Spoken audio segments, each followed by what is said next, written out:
ils arrivent, les historiens ne sont pas impliqués comme auteurs, ils arrivent avec leurs codes universitaires, avec leur regard propre, qui est un regard de rigueur et qui n'a pas les codes du documentaire, parce que le documentaire reste, même si c'est un documentaire historique, ça reste un film. Ça reste un film. Alors ce n'est pas de la fiction, bien sûr, mais ça reste un film, avec les codes du film. Et ces codes du film, bah oui, c'est la dramaturgie, c'est on raconte quelque chose, c'est parfois supprimer quelques nuances, parce qu'on n'a pas le temps, ou parce que c'est pas dans le récit que l'on veut, le sens que l'on veut donner au film. Hein.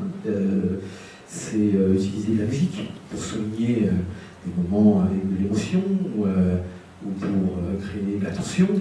Hein. Donc tout cela, ça crée... c'est très éloigné de la rigueur historique, hein, qui veut justement s'éloigner de l'effet. Et voilà, les historiens dans les films sont toujours à manier avec des pincettes pour les réalisateurs et même pour les producteurs. Ils sont parfois en porte-à-faux. Hein, avec, alors voilà, chacun son métier. Et un film, même, je vous dis, même un documentaire, ça reste un film. Voilà. Et une bande dessinée historique reste une bande dessinée, c'est-à-dire ça reste de la fiction. Même si c'est une BD historique, hein, et un roman historique, ça reste un roman. Voilà. Donc vous n'êtes pas tout à fait dans la fiction, hein, parce que quand vous travaillez sur René Dumont, mais vous allez donner une cohérence à son parcours. Vous allez, je ne sais pas combien de minutes vous travaillez là-dessus, hein, vous faites un 26 minutes ou moins, mais vous allez insister sur tel ou tel élément. Et vous allez évidemment vous asseoir sur tel autre en disant ça là on ne va pas en parler, moi ça on va pas en parler.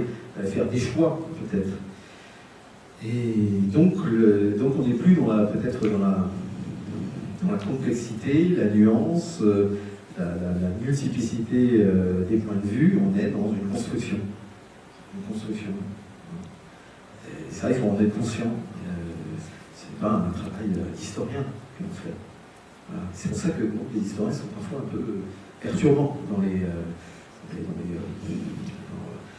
quand ils sont associés à la production d'un film. Alors moi, c'est pas mon cas, parce que je vous dis, je suis auteur et j'ai bien compris les codes. Alors j'ai pris la parole et je l'ai occupé longtemps parce que je n'étais pas là, hein, mais il va falloir que tu viennes, Thomas. Parce que on a deux maillons de la chaîne là, donc un maillon en amont, et puis on se rejoint à un moment donné en aval au moment du montage. Bonjour, donc moi je suis Thomas Suranto, je suis chef monteur sur la série donc Les Oubliés d'Histoire. Écoutez, je suis ravi d'être parmi vous. J'étais juste en fait en haut dans ma cabine de projection pour voir le matos, le matériel de projection. Ça faisait longtemps que je n'étais pas monté dans une salle, dans une cabine de projection, donc assez rigolo pour moi. Donc, je voulais voir avec vous, d'abord vous demander, je pense que vous êtes tous des étudiants en cinéma, donc pour vous le montage n'a pas de secret? Si, un peu quand même. Pas tous, il y a aussi le collège de Sarlat qui, eux, sont... Bergerac, décidément, j'ai insisté. Voilà. Donc, je voudrais essayer de rentrer dans une discussion avec vous, parce que ce sera un peu plus dynamique. Moi, j'aimerais bien savoir ce que vous entendez par montage, et puis si vous avez des questions, après, on en discutera plus en détail. Donc pour vous, c'est quoi le montage? Ou le travail d'auteur, hein.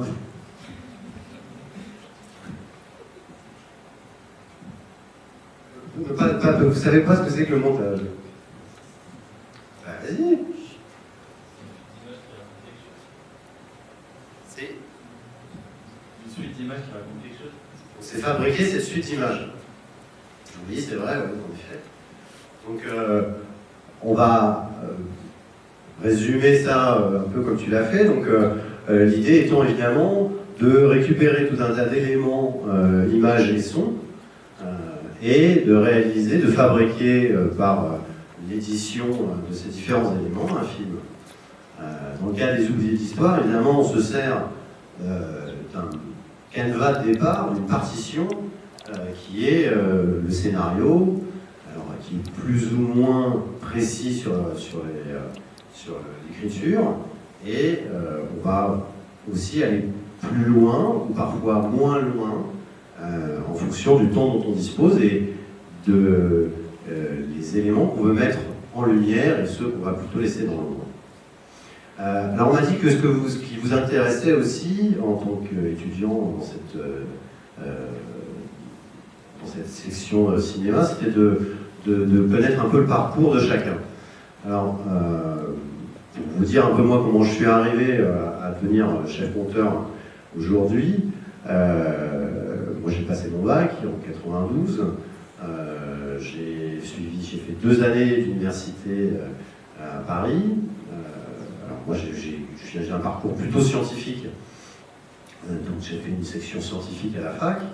À la suite de ça, donc des études plutôt généralistes, et à la suite de ça j'ai passé un concours pour rentrer dans une école de cinéma qui s'appelle Louis Lumière. Que vous connaissez? Ouais, vous connaissez Louis Lumière et la Fémis, donc voilà. Il y en a certains d'entre vous qui aimeraient bien y rentrer? Oui? Je vous souhaite bon courage et je vous souhaite d'y arriver. C'est un vrai challenge. Mais c'est pas impossible, à preuve. Moi j'y suis arrivé, donc je pense que tout le monde peut y arriver. Ce serait pas vrai de dire ça, mais on peut y arriver. Donc à la suite de ça, j'ai fait des études à l'intérieur de cette école qui m'a permis d'avoir un diplôme et de pouvoir arriver sur le marché du travail.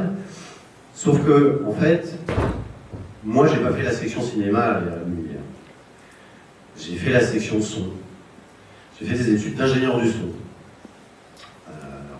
Pour la petite anecdote, c'était que je faisais beaucoup de musique à l'époque, j'en un peu. Et j'avais toujours la passion pour le cinéma, et je m'étais dit, essayons de conjuguer ces deux passions et de les faire travailler ensemble en faisant un métier dans le cinéma lié au son. Et je me suis rendu compte qu'en tant qu'ingénieur du son, c'est un métier très intéressant, passionnant, mais c'était pas ce que je cherchais, ni pour la musique, ni pour le cinéma. Ce qui m'intéressait dans le cinéma, c'était de raconter des histoires, d'être au cœur de la narration.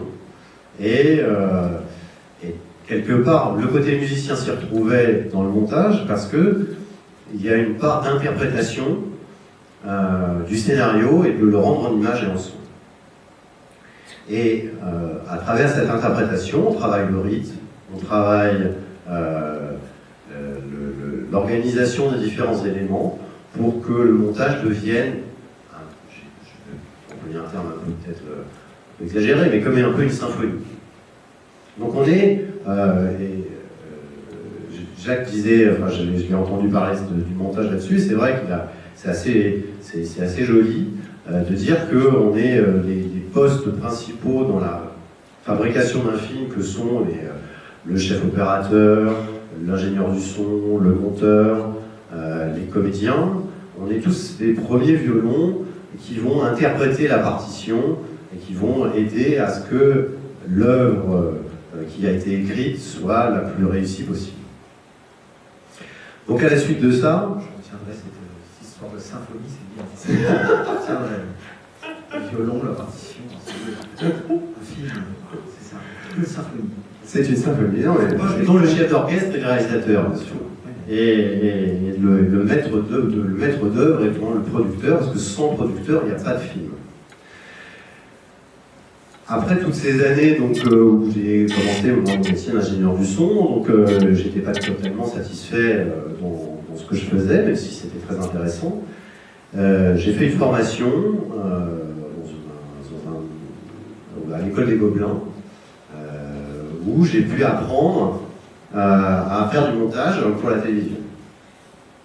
Et je me suis proposé, je suis allé voir les différentes télés, notamment France 3, qui m'a permis de rentrer dans les rédactions pour fabriquer les sujets d'actualité que vous voyez en région. ici vous avez la région Limousin, si je ne me trompe pas, Aquitaine. Alors, mais par contre, au niveau des informations régionales, vous dépendez donc de Bordeaux ou de Limoges? De Bordeaux. De Bordeaux. Alors moi, je ne suis pas allé à Bordeaux, je ne suis pas allé bosser à Bordeaux. Je suis allé bosser tout d'abord à Nancy, et puis après à Rennes, ensuite à Lille, à Poitiers. Enfin, j'ai fait un petit peu le tour comme ça, une partie de la France, pas toute la France, mais j'ai monté dans des sujets qui concernaient donc l'endroit où les gens vivent, et j'ai commencé ma carrière de monteur comme ça.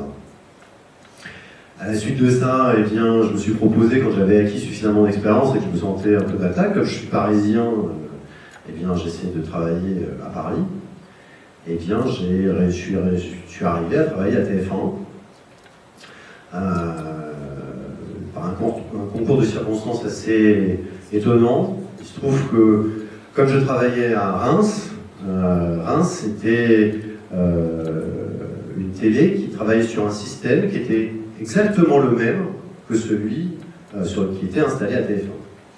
Et donc ils étaient à l'époque en recherche de techniciens monteurs qui connaissaient leur système. Donc ils n'étaient pas obligés de les former de niveau zéro.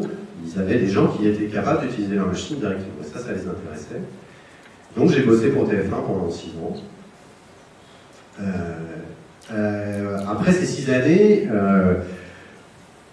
j'ai dû arrêter ma collaboration avec eux, et ça on en parlera après si vous voulez, par rapport à la précarité du statut d'intermittent du spectacle. On a arrêté la collaboration pour des raisons de choix des ressources humaines de TF1, et je suis allé travailler à France Télévisions, où j'ai fait un peu le même métier. J'ai commencé à l'actualité, donc aux journaux de 13h et 20h. Et l'intérêt de travailler à France Télévisions, c'est d'avoir un pléthore d'émissions liées à la rédaction. La rédaction étant le pôle journaliste des télévisions. Et contrairement à TF1, où il y a assez peu, à part le journal, il n'y a pas d'autres émissions que produites directement TF1. Les autres émissions sont produites par des productions indépendantes. France Télévisions, eux, produisent la rédaction en interne, produisent d'autres émissions, comme Envoi spécial, comme Complément d'enquête, comme Des paroles et des actes, voilà. Tout ce genre d'émissions qui sont produits par les journalistes de la rédaction et qui font appel aux monteurs qui travaillent au siège. Et donc j'ai pu continuer ma carrière en travaillant pour Complément d'enquête, pour Envoi spécial, pour Stade 2 aussi. Je fais aussi des sujets pour Stade 2. Et comment j'ai rencontré Jacques Malater? Alors ça, c'est les chances, les surprises des rencontres. Il se trouve que j'ai rencontré une monteuse qui travaillait avec lui depuis un certain nombre d'années, et qu'elle travaillait sur un projet. À l'époque, c'était Le plus beau pays du monde, donc un film animalier. Et ils étaient en retard au niveau de la post-production, et ils souhaitaient rajouter un poste de montage en plus pour arriver à finaliser le film, puisqu'ils avaient une date de rendu pour finir le montage qui était définie, et là, avec un seul poste de montage, c'était pas possible de pouvoir finir le film. Et c'est comme ça que j'ai rencontré Jacques, on s'est bien entendu, on a continué il m'a proposé ce projet quelques mois plus tard, et évidemment c'est un projet qui m'a assez plu, et donc aujourd'hui je me retrouve à travailler avec lui en tant que chef monteur sur ce projet. Voilà pour mon parcours. Si vous avez des questions, n'hésitez pas. Si vous voulez avoir des précisions sur n'importe quel aspect, je peux répondre à vos questions. Je vous écoute. Ouais. Est-ce que vous prenez des stagiaires en montage? Nous prenons des stagiaires. Oui, c'est vrai. On en a discuté au niveau de la production. Alors, on va vérifier ça. C'est pas moi directement qui me charge de tout ça. Mais on prend des stagiaires, bien sûr. Il faut voir la durée du stage, parce que vous, ce qui est possible de faire, nous, ce qui est aussi intéressant pour nous, Mais oui, évidemment, on prend des stagiaires.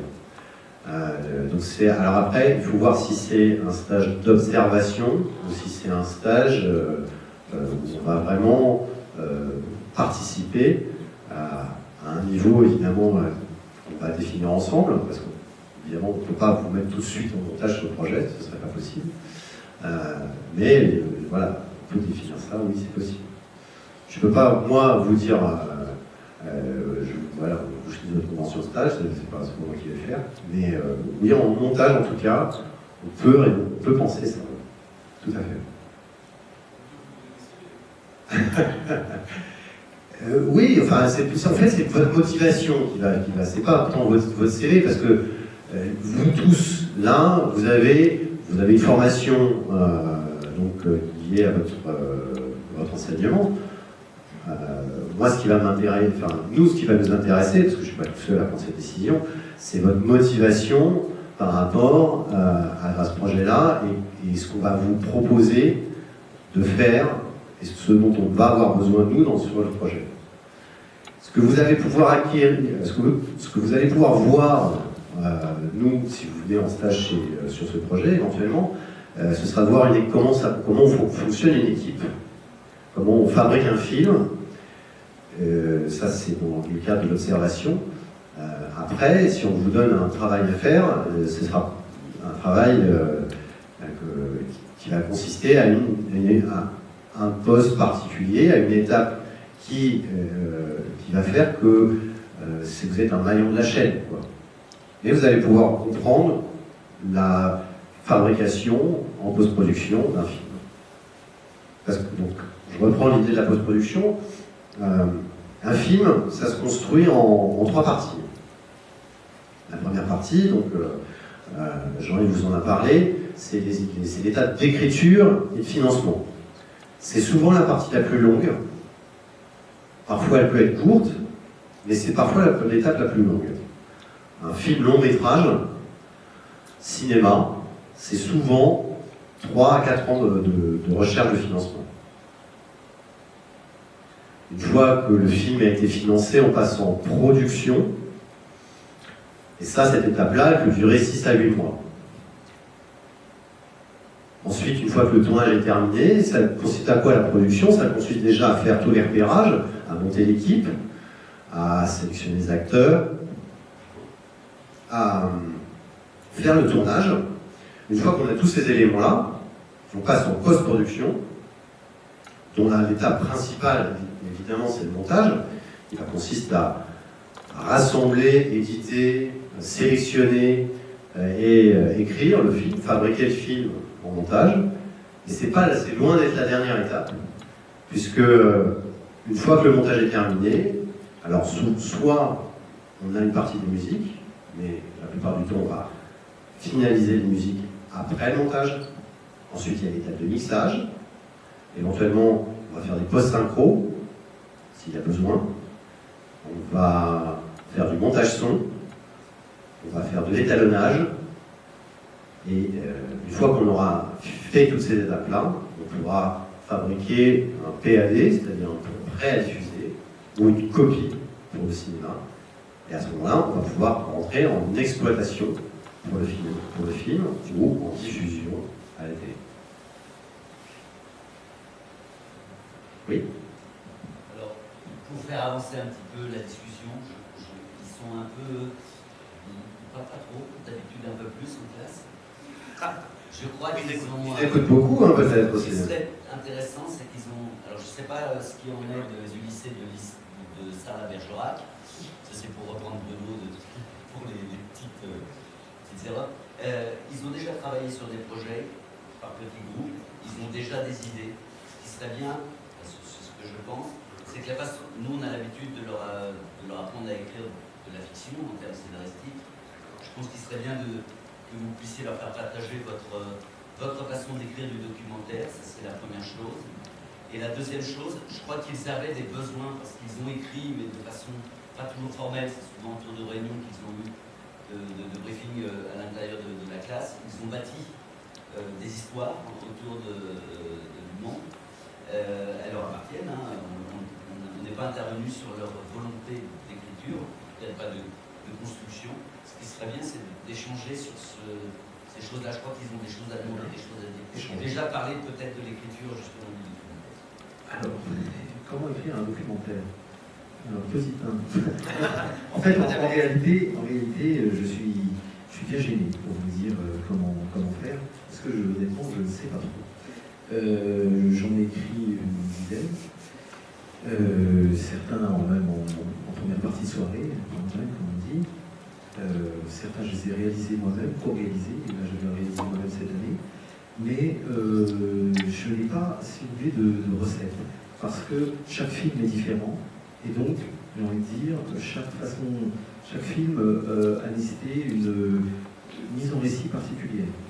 Et puis, il y a, en fonction aussi des archives, en fonction de la forme du film, il y a une écriture particulière.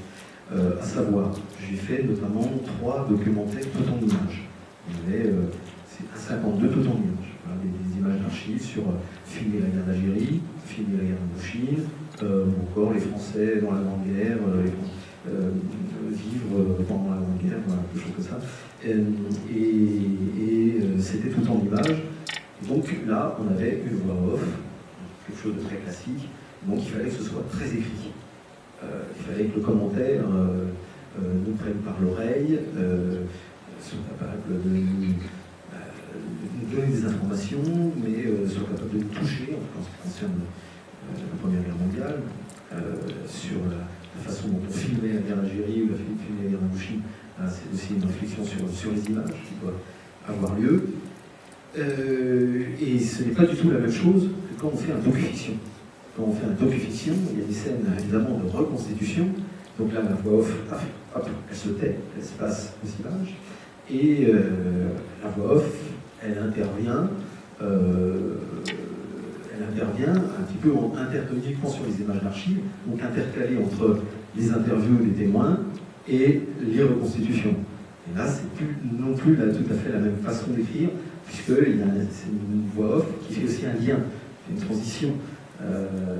C'est pas construit comme une voix off du début jusqu'à la fin sur des images, sur un 52 tout en images. Donc la forme du film commande aussi la forme de l'écriture, et chaque film a son scénario différent, et donc a sa forme d'écriture. Maintenant, voilà, je sais qu'il y a des ouvrages, comment construire un scénario, etc. Mais moi, je suis assez incapable de vous donner des ficelles.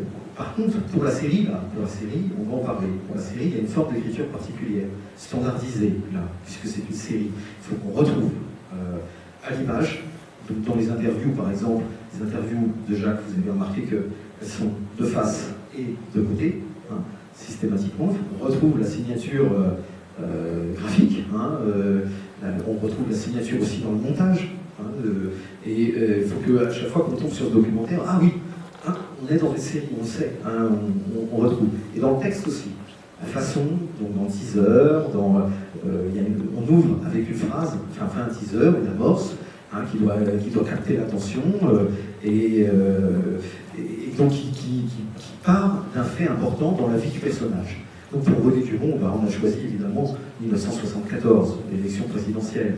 Il est là, vélo, tout ça, et on dit, ce bonhomme, on le prend pour un fou, il se présente à l'élection présidentielle, on prend il dit que bientôt il n'y aura plus d'eau sur Terre, etc. Ça va coûter cher, il y aura des guerres à cause de l'eau, et il va réchauffer la planète, et puis voilà, l'énergie, la pollution, tout ça.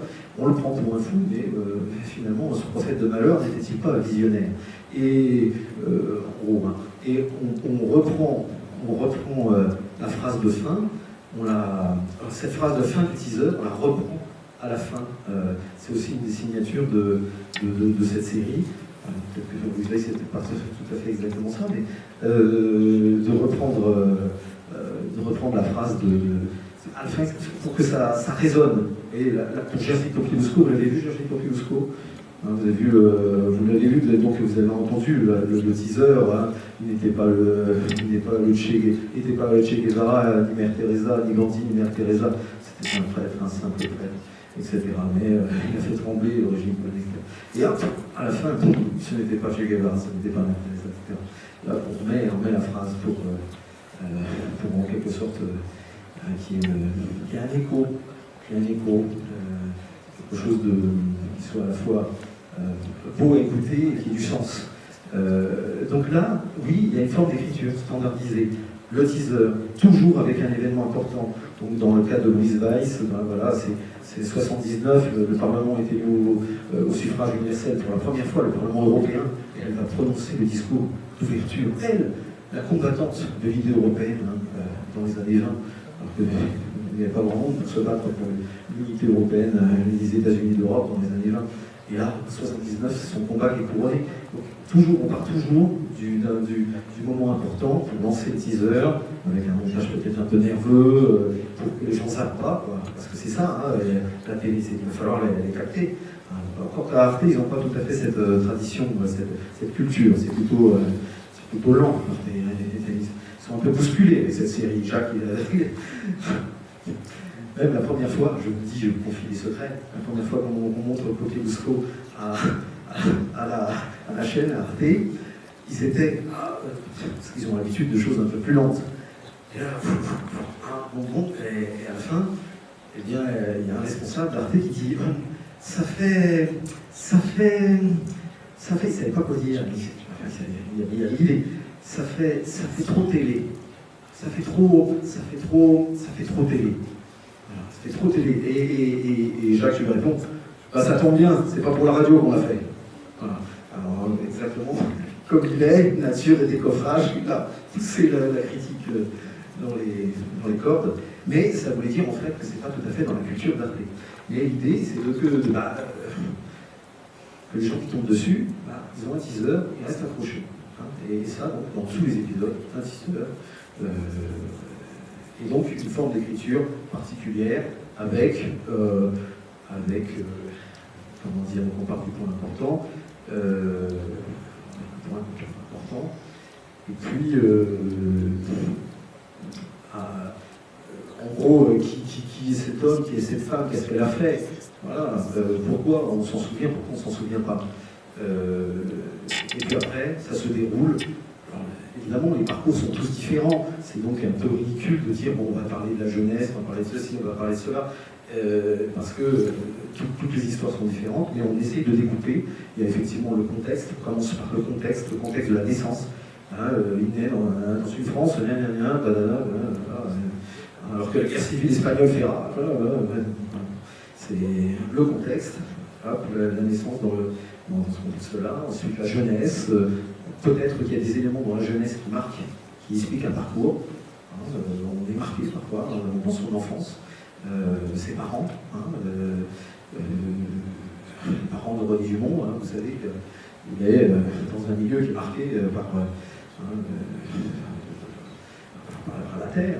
Son père, qui est un paysan qui est contrarié, qui a dû quitter le milieu agricole, etc. Tout ça, ça marque.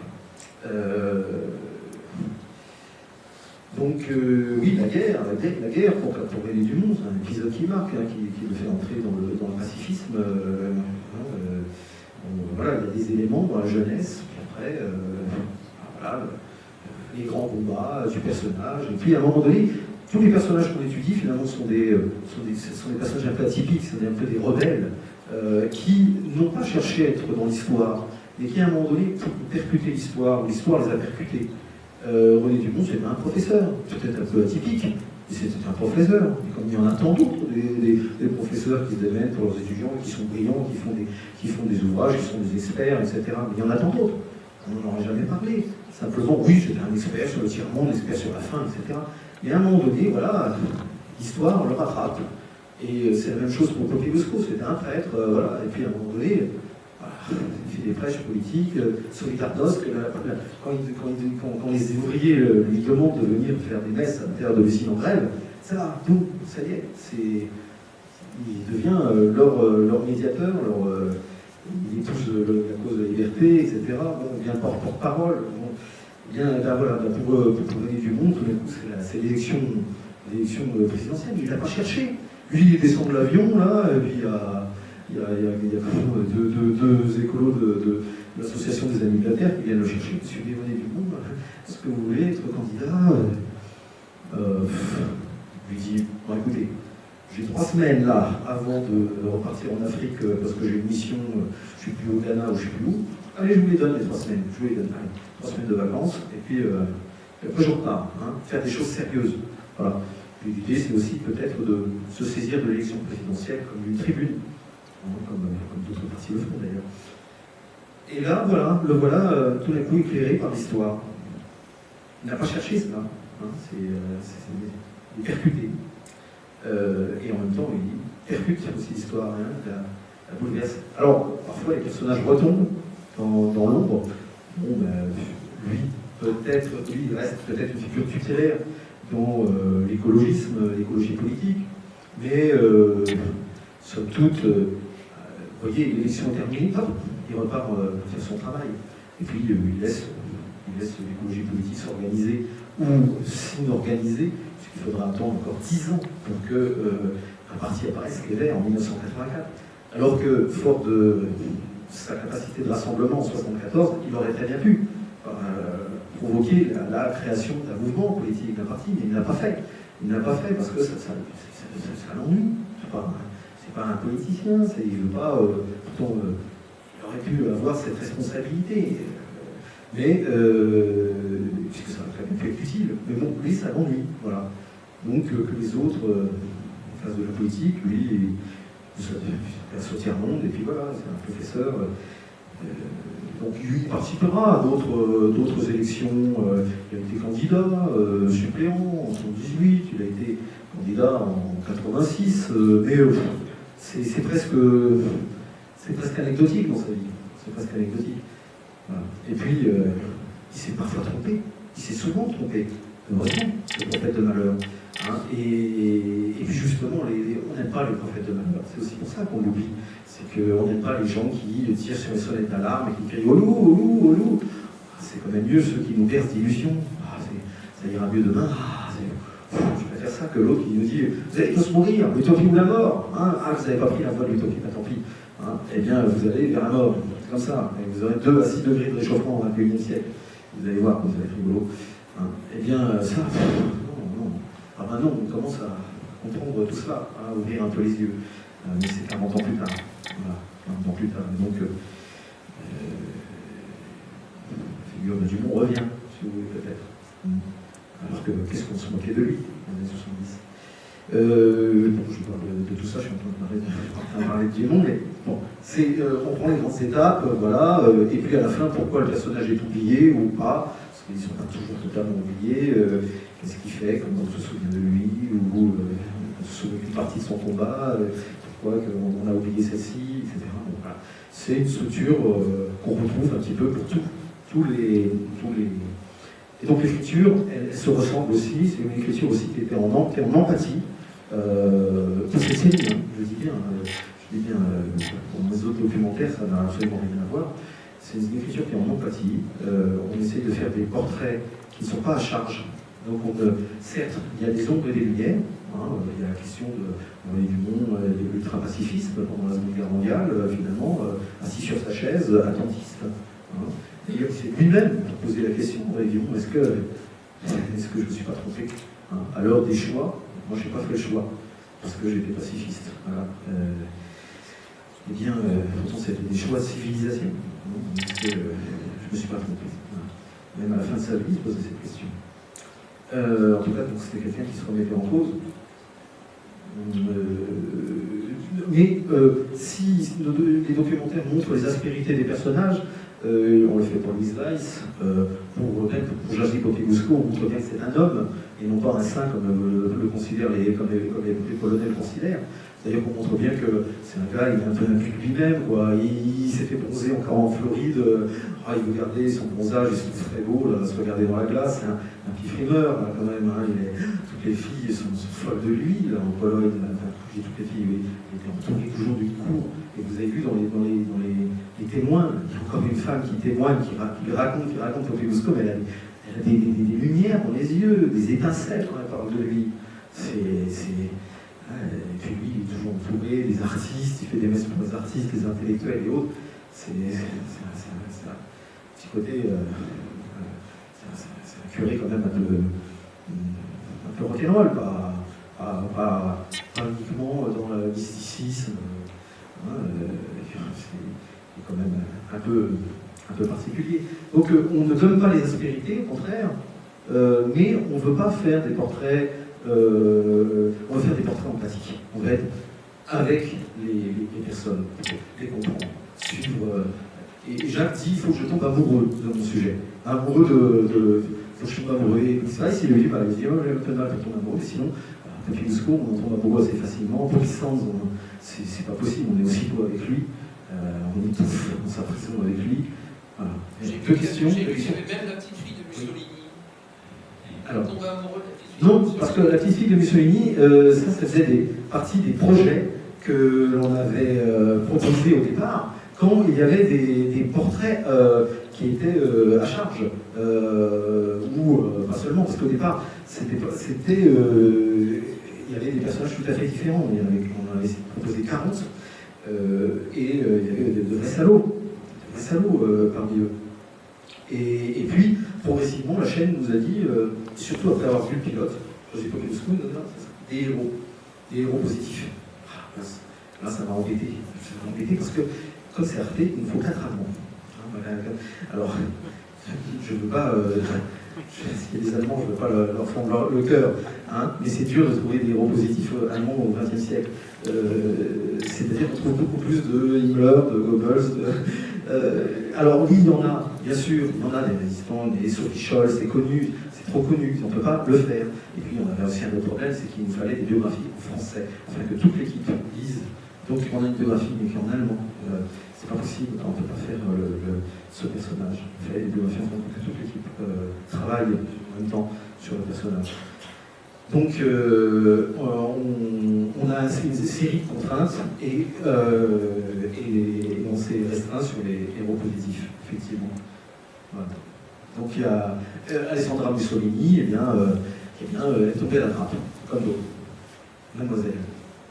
Oui, justement, est-ce qu'à travers l'empathie que vous développez pour vos personnages, vous y voyez une notion d'image ou pas du tout en fait?